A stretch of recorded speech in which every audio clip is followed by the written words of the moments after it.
અને પ્રી પ્રિપરેશનમાં દાળને પલાળી અને એને સહેજ બાફી લેવાની છે. ઓકે, એટલે જો એ બધું રેડી હોય તો 8 થી 10 મિનિટમાં રેડી થઈ શકે. બાકી કયા કયા ઇન્ગ્રેડિયન્ટ્સ લીધા છે? મિક્સ દાળની સાથે પનીર છે, આદુ મરચા લસણ અને કાંદા છે અને રોજિંદા મસાલા છે. એ સિવાય દહીંનો એક મસ્કો છે એમાં. ઓકે, તો મિક્સ દાળ ટીકી રેડી કરી દઈએ. ચોક્કસ. લગભગ 1 થી 1.5 ટીસ્પૂન જેટલું ઓઇલ લેવાનું છે, વધારે નથી લેવાનું. અત્યારે શું તમે રેડી કરો છો? પહેલા જે દાળ બાફેલી છે એમાં થોડો ઘણો બી પાણીનો અંશ હોય તો એને સાંતળી લેવાની છે, શેકીને કોરું કરી દેવાનું છે. અને સાથે કાંદા આદુ લસણ મરચા એને પણ સાંતળી લેવાના છે. તો સૌથી પહેલા કાંદા સાંતળીશું. તેલ સહેજ ગરમ થાય એટલે એમાં લગભગ 2 થી 3 ટીસ્પૂન જેટલા કાંદા નાખીશું.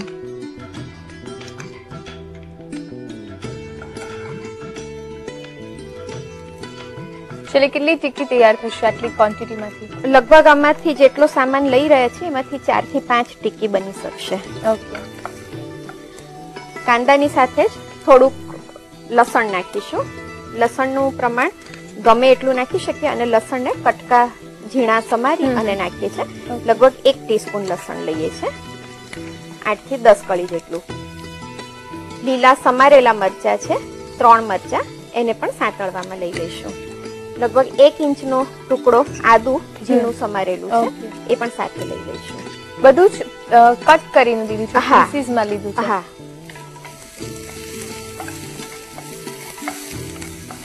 આ સ્પાઇસી ટાઈપની ટિક્કી બનશે છેલ્લે? હા, સ્પાઇસી જ બનશે કારણ કે જે રીતના મસાલા આપણે કરી રહ્યા છીએ એ બધા જ તીખાશ લાવનારા મસાલા છે. આદુ ને મરચા સમારેલા તો નાખ્યા છે પણ સાથે ક્રશ કરેલા આદુ મરચા પણ થોડાક નાખીશું. લગભગ 1/2 ટીસ્પૂન જેટલા લઈએ છીએ.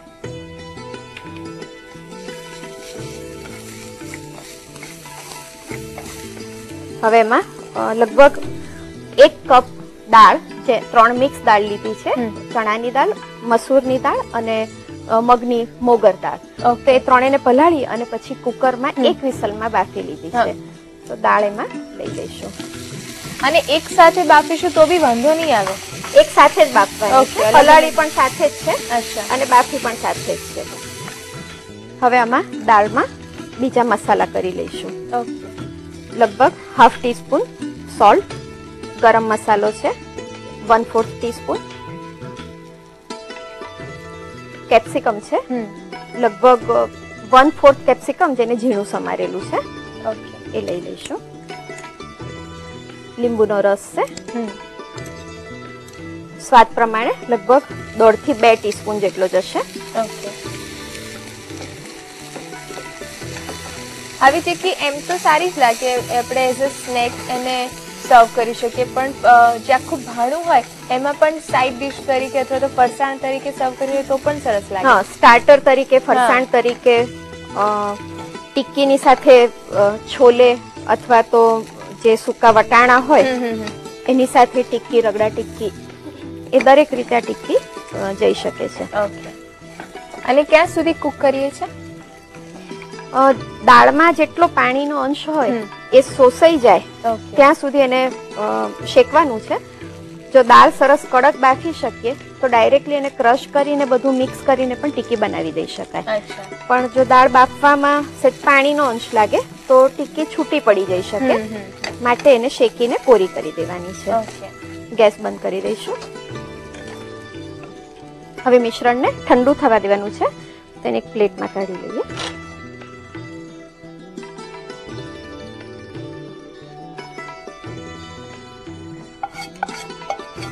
સહેજ એને ફેલાવી દઈશું જેથી કરીને ઝડપથી ઠંડુ થઈ જાય.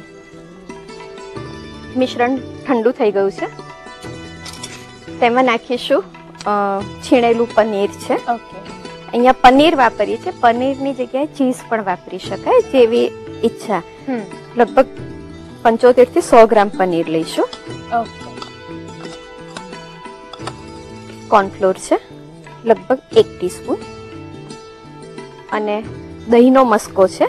દહીંનો મસ્કો એને સોફ્ટ બનાવશે, એટલે લગભગ 2 ટીસ્પૂન દહીંનો મસ્કો અથવા તો પાણી વગરનું દહીં. થોડું જો કોરું હશે તો દહીંના લીધે સરસ મોઇસ્ટ પણ થઈ હા જશે. નહીતર દાળની ટિક્કી હોય હમ. એ થોડી હાર્ડ થઈ જાય, એટલે આ બધું નાખવામાં આવે છે. અને કોથમીર છે, જેટલી ઈચ્છા હોય લગભગ 1 થી 2 ટીસ્પૂન જેટલી કોથમીર, બધું જ મિક્સ કરી લઈશું. એકદમ ટ્રેડિશનલ વે થી આપણે ટિક્કી રેડી કરી રહ્યા છે કે થોડા ઘણા ફેરફાર કર્યા છે ઇન્ગ્રેડિયન્ટ્સમાં? ના, થોડીક એવું કહી શકાય કે આમચૂર પાવડરને બદલે જેમ લીંબુ લીધું હોય અથવા તો પનીરને લીધું હોય, એવા કોઈ નાના મોટા ફેર કર્યા હોય, ઓકે. બાકી ઓથેન્ટિક. અચ્છા, બેઠા ઘાટની ટિક્કી કરી હા, એને ગોળ અને ચપટી છે. ટીકી કરી લઈશું. મિશ્રણ બહુ જ સોફ્ટ છે, એટલે એને બહુ જ સાચવીને હેન્ડલ કરવું પડશે. જ્યારે એકલું દાળનું મિક્સચર તમે લીધું ત્યારે લાગતું હતું કે ડ્રાય થશે, પણ આ બધું એડ કર્યું એટલે સરસ સોફ્ટ થઈ ગયું. સોફ્ટ થઈ ગયું. એકચ્યુઅલી જે ટિક્કી બનાવીએ એ કોઈ દિવસ બહુ હાર્ડ ના હોવી જોઈએ, કારણ કે ટિક્કીને સામાન્ય સંજોગોમાં ચટણીની સાથે જ ખવાતી હોય, અથવા તો પછી મેં કહ્યું એમ કે છોલે અથવા વટાણાના રગડાની સાથે ખવાતી હોય. ઓકે. પણ ટિક્કી એવી હોવી જોઈએ કે જેની સાથે પણ ખાવ તો ઇઝીલી મર્જ થઈ જાય. મર્જ થઈ જાય. ઓકે. આને સપોઝ આપણે એકલી પણ સર્વ કરી શકીએ, પણ સપોઝ રગડા કે એવું કોઈ ગ્રેવી સાથે સર્વ કરી હોય તો કઈ ગ્રેવી સાથે સારી લાગે છે? દાળની છે એટલે વટાણા કે ચણા મીન્સ છોલે, દેશી ચણાની રગડા જેવું બનાવીને પણ થઈ શકે છે. છોલે પણ ગ્રેવી વાળા, પુષ્કળ ગ્રેવી વાળા છોલે, ને એની સાથે પણ સારી લાગતી હોય છે. ટિક્કી વળાઈ ગઈ છે. હવે ટિક્કીને શેલો ફ્રાય કરી લઈશું. તો એના માટે પેનની અંદર થોડુંક ઓઇલ લઈશું. ઓઇલ પણ લઈ શકાય અને ગમતું હોય તો ઘી પણ લઈ શકાય. ઓકે. આપણે તેલ લઈ રહ્યા છીએ, લગભગ 4 ચમચી તેલ. ડીપ ફ્રાઈંગ કે પછી એને ઓવનમાં ગ્રીલ કરી એ બધું પોસિબલ છે? હા, બિલકુલ પોસિબલ છે. ઓવનની અંદર પણ એને ગ્રીલ કરી શકીએ છીએ અને શેલો ફ્રાય પણ થઈ શકે છે. હવે જે રીતની ટિક્કીની સોફ્ટનેસ છે એ જોતા એને મેંદામાં સહેજ રગદોળી દઈશું. અચ્છા, એક સરસ ઉપર કોટિંગ કરી લઈએ. હા, અને વધારાનો મેંદો કાઢી નાખીશું. અને જે તેલ ગરમ થયું છે એની અંદર એને મૂકી દઈશું.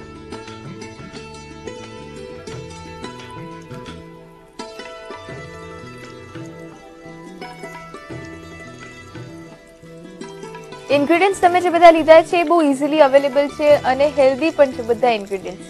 દરેક વસ્તુ ઘરમાંથી મળી રહે Yes. એ પ્રકારની જ વાપરી છે.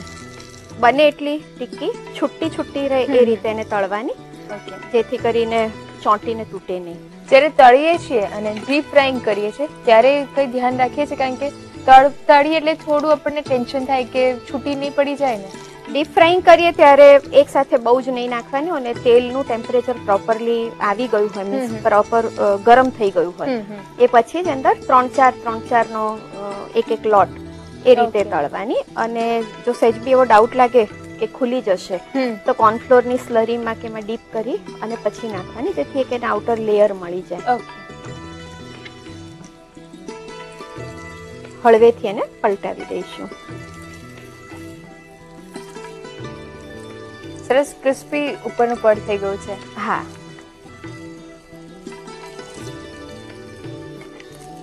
આ તમે કહ્યું કે ટિક્કી છે, ચાટ છે, બધું યુપી સાઈડની ડિશિસ છે, તો બીજી કઈ કઈ વાનગીઓ ત્યાંની પોપ્યુલર છે? યુપી સાઈડનું એક હરી મટરની ચાટ, એ પણ આપણે અહીંયા ઈટીવીના રસોડે પહેલા જોઈ છે. એ પાલક પકોડા ચાટ, પછી દહીં ભલ્લા ચાટ, ઘણી બધી ચાટની વેરાયટીઝ ત્યાં મળતી હોય છે. અને મેઇનલી દાલ, છોલે કે સૂકા કઠોળ એને વાપરીને ઘણું બધું બનતું હોય છે. અચ્છા. ટિક્કી બંને બાજુ શેકાઈ ગઈ છે, ગેસ બંધ કરી દઈશું. સાચવી રહી અને એને પ્લેટમાં લઈ લઈશું.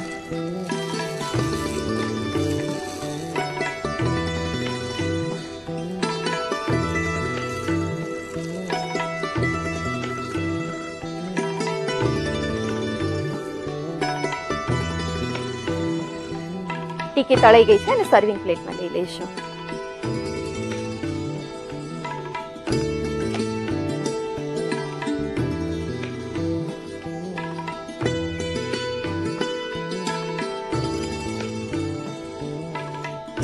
અને શેની સાથે સર્વ કરી શકીએ? એટલે સાઈડમાં ચટણી આપી છે, કેચઅપ આપી છે, શું સારું લાગે છે? એની સાથે ચટણી સરસ લાગે છે. મિક્સ દાલ છે એટલે ખજૂર આમલીની ચટણી સારી લાગે. ગ્રીન ફુદીના વાળી ચટણી પણ સરસ લાગે. અને કાંદા અને મૂળો, કાંદા, ગાજર એનું સેલેડ ઉપર ચાટ મસાલો નાખી અને ચટણી નાખીને પણ સરસ લાગે. ઘણી બધી જાતના સર્વિંગ્સ થઈ શકે. અત્યારે આપણે ચટણી સાથે સર્વ કરીએ છીએ. રેડી છે ટીંગલી.